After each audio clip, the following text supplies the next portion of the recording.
안녕하세요. 귀로 듣는 노후 사연 유튜브 채널에 오신 걸 환영합니다.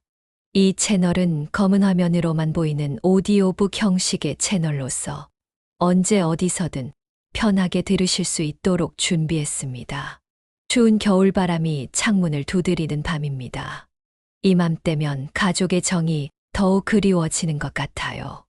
여러분, 제 이야기를 들려드리기 전에 한 가지 여쭤보고 싶네요. 여러분의 노후는 안전하신가요?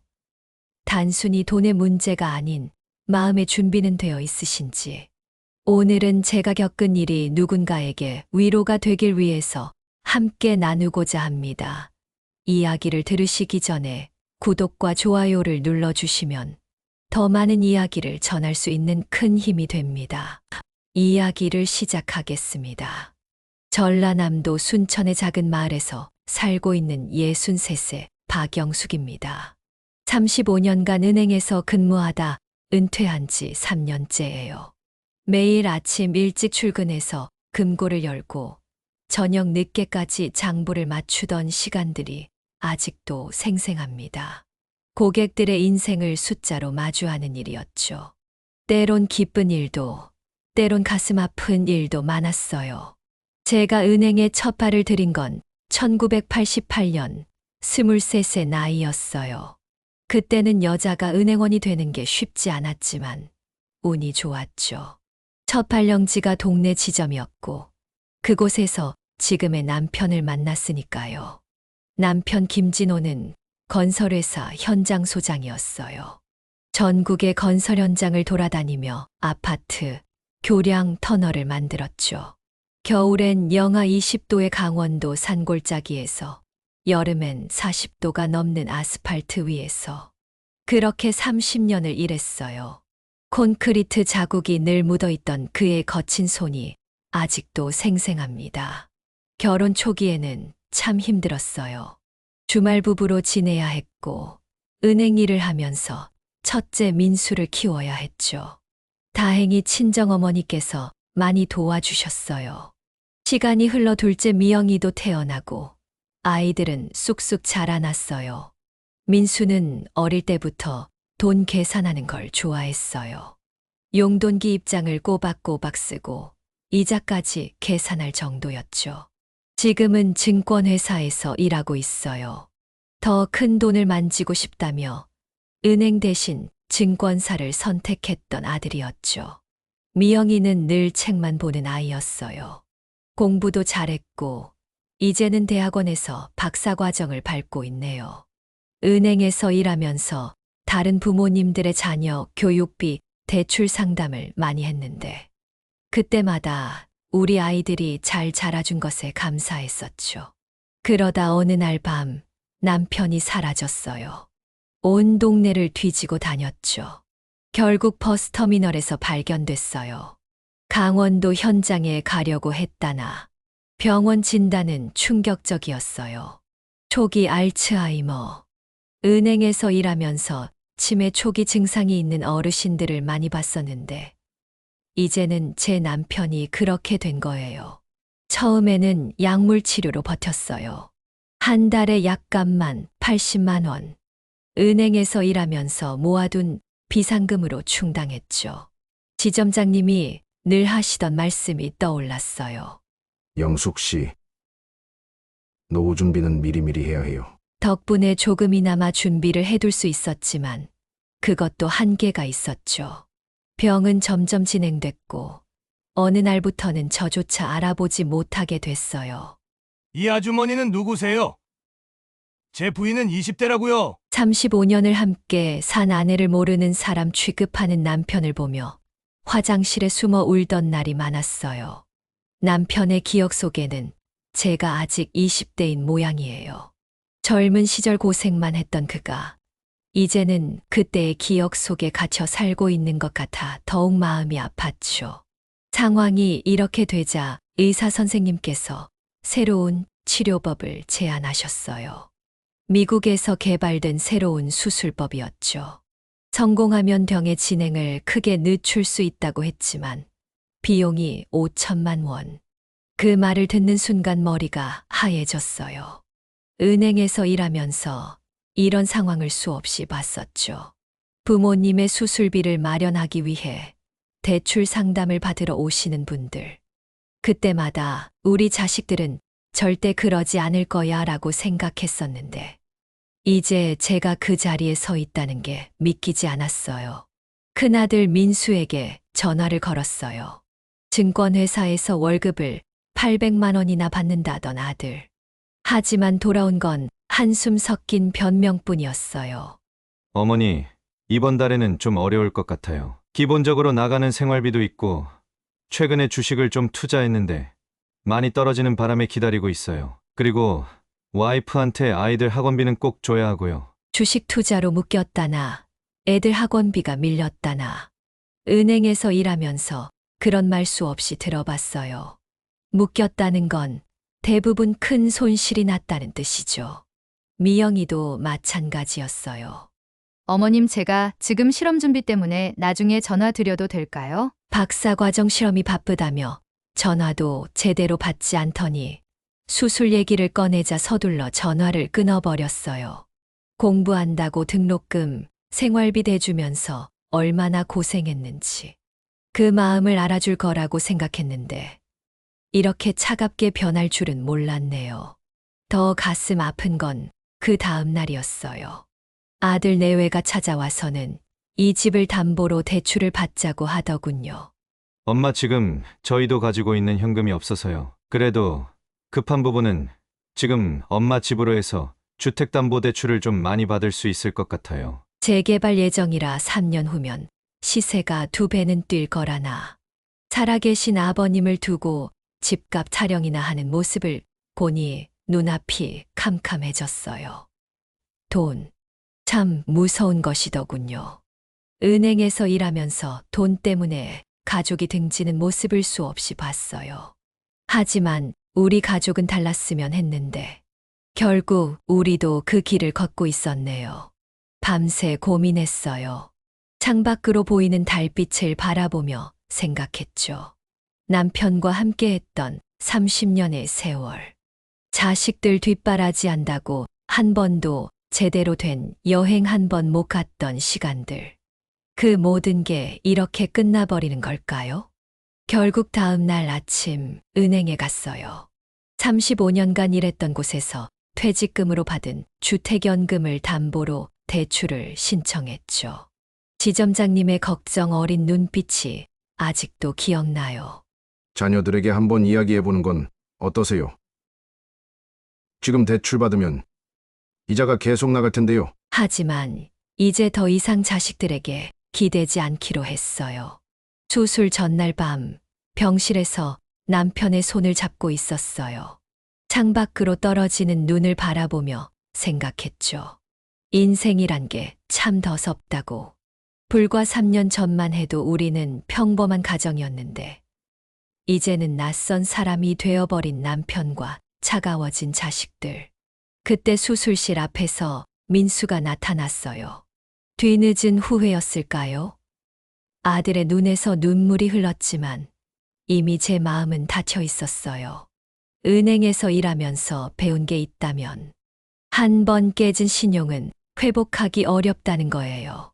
수술실 앞에서 밤을 지새우는 동안 지난 날들이 주마등처럼 스쳐 지나갔어요. 남편이 처음 치매 증상을 보였을 때가 떠올랐죠.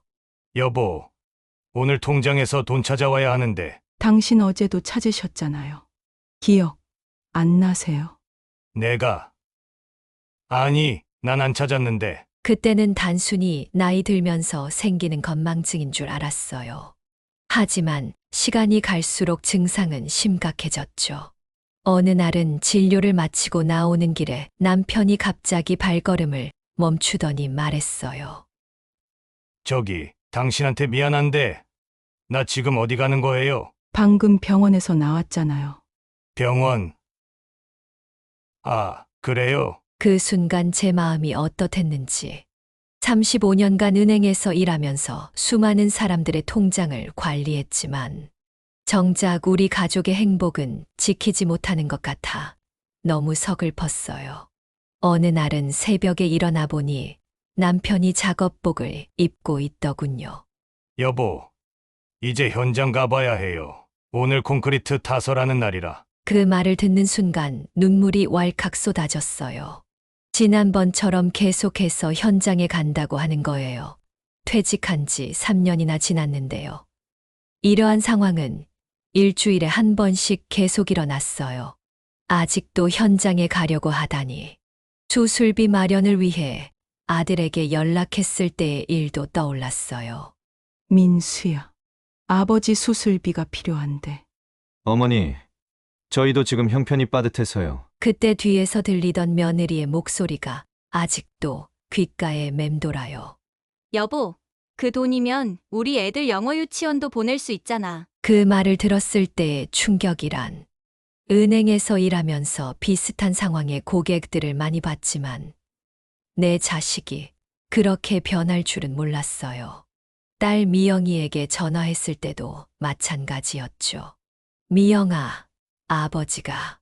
엄마, 나중에 얘기해요. 지금 실험 중이라. 그 차가운 목소리. 제가 밤늦게까지 일하면서 등록금 마련해준 딸이 맞나 싶었어요. 한 달 뒤 아들 내외가 찾아왔을 때의 일은 더욱 고통스러운 기억이에요. 엄마, 아빠 치료비 쓰지 마세요. 어차피 못 나으실 텐데 그 돈으로 우리가 살아야죠. 어머니, 이 집 재개발되면 시세 차익이. 내가 정말 우리 아들 맞니? 어머니, 현실적으로 생각하셔야. 30년간 이 바닥에서 일하면서 현실이라는 말 수없이 들어봤어요. 하지만 그게 이렇게 차가운 말일 줄은 몰랐네요. 더욱 마음 아픈 건 남편의 모습이었어요. 자식들이 찾아와도 알아보지 못하고. 저기, 이분들은 누구세요? 여보, 민수애려, 우리 아들. 그래요? 근데 우리 민수는 아직 고등학생인데. 그 말을 들은 민수의 표정이 아직도 생생해요. 하지만 그 아픔도 잠시 곧집 얘기를 꺼내더군요. 실망이 너무 커서 결국 혼자 수술비를 마련하기로 결심했어요. 35년간 일한 은행에 가서 퇴직금을 담보로 대출을 신청했죠. 영숙 씨, 이 나이에 이런 큰 대출을 받으시면 지점장님, 제가 여기서 몇 년을 일했죠? 이제는 제가 해결해야 해요. 수술 전날 밤 병실에서 남편이 문득 제 손을 잡더군요. 저기, 잘은 모르겠지만 당신이 내 아내 맞죠? 네, 맞아요. 왜 이렇게 힘들어 보이세요? 제가 뭐 잘못했나요? 그 순간 참았던 눈물이 터져 나왔어요. 기억은 잃었지만 여전히 저를 걱정해주는 남편. 그런 남편을 외면하는 자식들. 인생이 이렇게 될 줄은 몰랐네요. 수술을 결정하고 나서 가장 큰 고통은 자식들의 배신이었어요. 특히 아들 민수의 변심이 가장 아팠죠. 처음에는 아들도 망설이는 기색이 역력했어요. 며느리가 재개발 얘기를 꺼낼 때마다 고개를 숙이고 있더군요. 하지만 시간이 갈수록 며느리의 말에 동조하기 시작했어요. 어머니, 이제는 현실적으로 생각하셔야 해요. 아버님 상태로는 회복이 불가능하다고 의사 선생님도. 그러더니 어느 날 변호사를 데리고 왔어요. 제가 은행에서 일할 때 봤던 그런 모습. 부모님 재산을 노리는 자식들이 항상 데리고 오던 바로 그 모습이었죠. 어머니, 이제 아버님은 의사 능력이 없으시니 법적 대리인이 필요해요. 제가 장남이니. 눈앞이 캄캄해졌어요. 내 아들이, 내가 그토록 사랑했던 아들이 이렇게 변할 줄은 몰랐어요. 더 충격적인 일은 그날 밤에 일어났어요. 우연히 들은 아들과 며느리의 대화.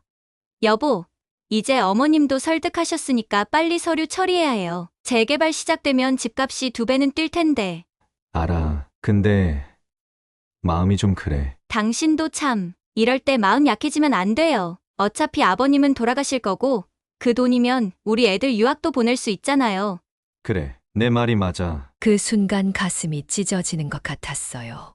자식이, 아직 살아계신 아버지의 죽음을 기다리고 있다니. 다음 날 아들이 서류 뭉치를 들고 왔어요. 어머니, 이거 위임장이에요. 사인만 해주시면. 순간 제 손이 떨렸어요. 은행에서 35년간 일하면서 수없이 많은 사인을 했지만 이렇게 가슴 아픈 적은 없었어요. 내가 정말 우리 민수 맞니? 어머니, 이건 다 어머니를 위한. 거짓말 마. 이게 다 집값 때문이잖아. 그러자 며느리가 차갑게 말했어요. 어머님, 너무 감정적이세요. 우리라도 살아가야 하니깐요. 더 참을 수 없었어요. 나가. 당장 나가. 이제 너희 같은 자식은 없어. 하지만 그들은 포기하지 않았어요. 법원에 후견인 신청을 하고 재산관리인 지정소송까지. 은행에서 일하면서 이런 케이스 많이 봤어요. 하지만 내가 당사자가 될 줄은 몰랐죠. 결국 혼자서 모든 걸 해결하기로 했어요. 퇴직금을 담보로 대출을 받고 남은 건 보험을 해약해서 자식들 도움 없이도 남편 수술비를 마련했죠. 수술 전날 아들이 병실에 찾아왔어요. 어머니, 왜 왔니? 이제 와서. 아버님, 수술이라서. 그래도 전 말을 끊었어요. 내가 진짜 바라는 건 아버지의 쾌유가 아니잖니. 이제 난 내가 어떤 사람인지 알아. 요즘은 매일 아침 남편과 함께 동네 공원을 산책해요. 휠체어를 밀고 가다 보면 지나온 시간들이 주마등처럼 스쳐 지나가죠. 가끔 지나가는 사람들이 수군거리는 소리가 들려요. 저 할머니 딱하다. 자식들이 재산 노리고 소송까지 걸었다면서. 맞아. 아들이 변호사까지 동원해서. 하지만 전 이제 더 이상 신경 쓰지 않아요. 은행에서 일하면서 본 수많은 가족 분쟁들. 그때는 남의 일이라고 생각했는데 이제는 그분들의 마음이 이해가 되네요. 얼마 전에는 아들이 보낸 내용 증명이 또 왔어요.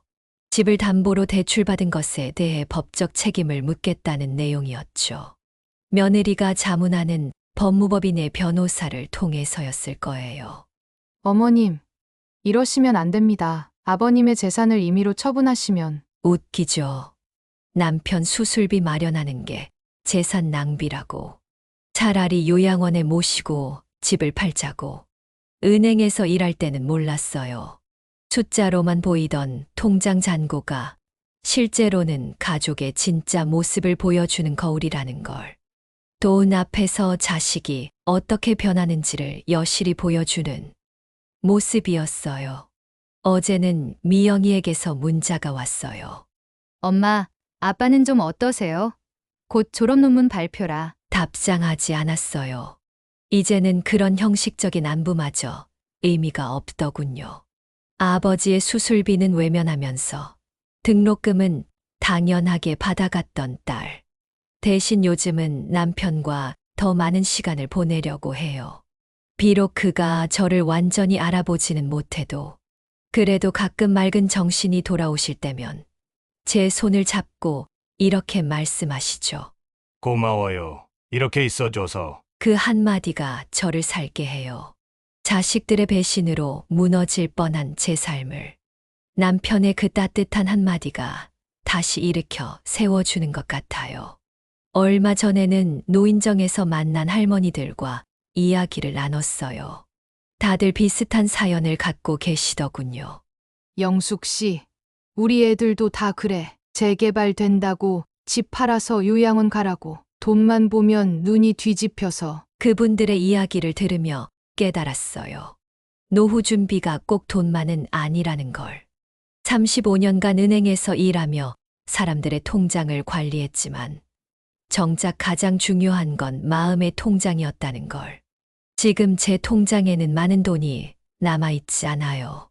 남편 수술비로 거의 다 써버렸으니까요. 하지만 이상하게도 마음은 더 부자가 된 것 같아요. 거짓된 가족애보다 진실된 마음이 더 소중하다는 걸 알게 됐으니까요. 여러분, 노후를 준비하신다면 통장 잔고만 보지 마세요. 마음의 잔고는 얼마나 되는지, 자식들을 위해 평생을 바치면서도 정작 본인의 마음은 얼마나 채우고 계신지 한 번쯤 생각해 보셨으면 해요. 이제 저는 매일 아침 일어나 남편의 약을 챙기고 휠체어를 밀어드려요. 힘들지만 행복해요. 자식들의 배신으로 무너질 뻔했던 제 삶이 오히려 더 단단해졌으니까요. 가끔 밤에 남편이 놓치셨던 기억들을 이야기해주곤 해요. 비록 그가 완전히 이해하지는 못하더라도 우리의 추억이 영원히 사라지지 않기를 바라면서. 여러분의 노후는 안전하신가요? 단순히 돈의 문제가 아니라 마음의 준비는 되어 있으신지 35년 차 은행원이 전해드리는 마지막 조언입니다. 돈보다 중요한 건 진심 어린 마음이라는 걸 꼭 기억해 주세요. 인생의 허상을 깨닫게 되더군요. 돈을 세는 일이 제 직업이었지만 정작 가장 소중한 것은 돈으로 살 수 없다는 걸 이제야 알게 됐어요. 수술이 끝나고 의사 선생님이 나오셨을 때의 긴장감이 아직도 생생합니다. 수술은 성공적이었습니다. 하지만 완전한 회복을 기대하긴 어려워요. 앞으로 꾸준한 재활 치료가 필요합니다. 그래도 살아계시다는 것만으로도 감사했어요. 중환자실에서 산소 호흡기를 달고 계신 남편을 보며 다짐했죠. 이제는 자식들에게 기대지 않고 제가 책임지겠다고. 퇴원 후 달라진 일상이 시작됐어요. 아침마다 남편의 약을 챙기고 재활운동을 도와드리고 힘들지만 보람된 시간들이었죠. 때로는 절 알아보지 못하고 낯선 사람 대하듯 하실 때도 있었지만 가끔 맑은 정신으로 돌아오실 때면 그게 그저 감사했어요. 당신 계속 곁에 있어줘서 고마워요. 당연한 일인데요, 뭘. 미안해요. 기억이 잘 안 나서. 어느 날은 민수가 찾아왔어요. 현관문 앞에서 망설이다 들어오더니 봉투 하나를 내밀었죠. 어머니, 이건 제가 모은 돈이에요. 많진 않지만 가져가. 이제 와서 그런 걸로 마음을 살 순 없어. 미영이도 가끔 전화를 하더군요. 엄마, 아버지 좀 어떠세요? 내 아버지는 이제 없다고 생각하면 돼. 차갑게 대하는 게 쉽진 않았어요. 하지만 은행에서 일하면서 배운 게 있다면 한 번 깨진 신용은 회복되기 어렵다는 거예요. 요즘은 가끔 동네 노인정에 가요. 거기서 만난 할머니들과 이야기를 나누다 보면 비슷한 처지의 분들이 참 많더군요. 영숙 씨, 우리 애들도 다 그래. 나이 들면 다 그런가 봐. 아니에요. 우리가 잘못 키운 거죠. 은행에서 일할 때는 몰랐어요. 통장에 찍히는 숫자만 보고 그게 전부인 줄 알았죠. 하지만 이제는 달라요. 통장 잔고보다 더 중요한 게 있다는 걸 알게 됐어요. 얼마 전에는 남편과 함께 동네 공원을 산책했어요. 휠체어를 밀고 가는데 문득 남편이 하늘을 보더니 말씀하시더군요. 참 좋은 날이네요. 네. 그러네요. 저기, 당신이 내 아내 맞죠?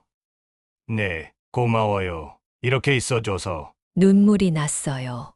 기억은 잃었지만 마음만은 여전히 따뜻한 우리 남편. 이제 저는 매일 아침 일찍 일어나 남편의 약을 챙기고 식사를 준비해요. 힘들지만 행복해요. 가끔 남편이 저를 알아보지 못할 때면 가슴이 미어지지만 그래도 살아계시다는 것만으로도 감사하죠. 남편과 보내는 하루하루가 소중해요. 비록 그가 저를 완전히 기억하지 못하더라도 제가 기억하면 되니까요. 우리의 모든 순간들을. 여러분, 부모님이 살아계시다면 찾아뵙고 안부 전해드리세요. 돈보다 중요한 건 우리가 함께 보낼 수 있는 시간이니까요. 그리고 잊지 마세요. 진정한 노후 준비는 통장이 아닌 마음을 채우는 일이라는 걸요. 노후를 준비한다는 것은 단순히 은행 통장의 잔고를 채우는 것이 아닙니다. 서로에 대한 이해와 신뢰, 그리고 함께 보내는 시간의 소중함을 아는 것이 진정한 노후 준비라는 것입니다. 지금 우리 곁에 있는 가족들과 함께할 수 있는 시간이 얼마나 남았는지는 아무도 모릅니다. 그렇기에 더욱 하루하루를 소중히 여기고 물질적인 가치보다는 서로에 대한 진심 어린 마음을 나누는 것이 중요합니다.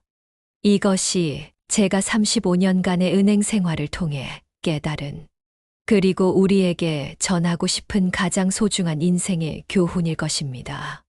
가족 간의 신뢰는 한번 무너지면 회복하기 어렵습니다. 마치 은행에서의 신용처럼 깨진 믿음을 다시 쌓기까지는 많은 시간과 노력이 필요합니다. 하지만 그 무엇보다 중요한 것은 우리가 지금 이 순간 서로에게 얼마나 진실된 마음을 가지고 있는지를 돌아보는 것입니다. 이야기를 듣고 감동을 받으셨거나 응원을 전하고 싶으신 분들은 댓글에 응원의 글을 남겨주시면 정말 감사하겠습니다. 내일도 새로운 이야기로 다시 찾아뵙겠습니다.